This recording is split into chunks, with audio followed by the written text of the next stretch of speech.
Marami po talaga ang pumunta dito sa sa San Lazaro para po ganito po. At isa na po ako doon dito guys na Hello, nandito guys. sa na to nakuhanan din po ako. Ayun guys, oh Good ayan. afternoon. Nandito po tayo sa harapan ni Habang Rafi ako po Tima. ay nandoon, pumunta po muna ako doon sa may gilid. Then nakita ko po, ayan si Hashtag Rafi Tima. Rafi Tima GMA. ng GMA. Nakita ko po doon, Yan. interview niya yung Yeah, isang. guys. Ayan. Isang ayan.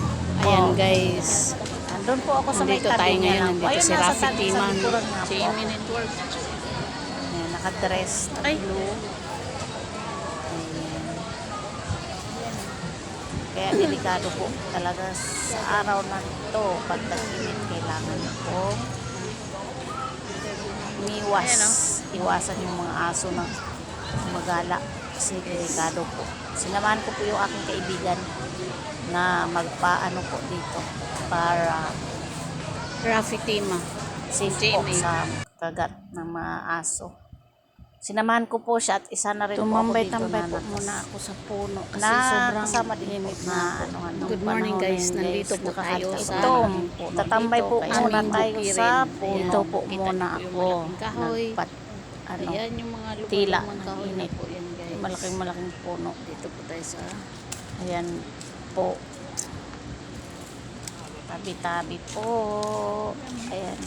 Ang laki ng mga puno dito sa may likuran. aming Banda sa bukirin. Ayan.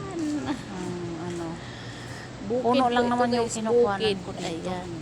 Wala naman Kasing po kulay iba, na yung puno buhok lang ko po. at ang puno ng kahoy. Ang ganda kasi tingnan yung mga puno. Ang daming galamay. Daming galamay ng puno na yan. Ayan Kaya, po guys.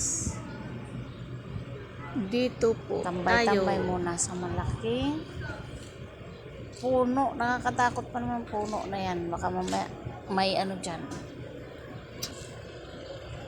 Fresh air. Sobrang init. Sa lilim tayo.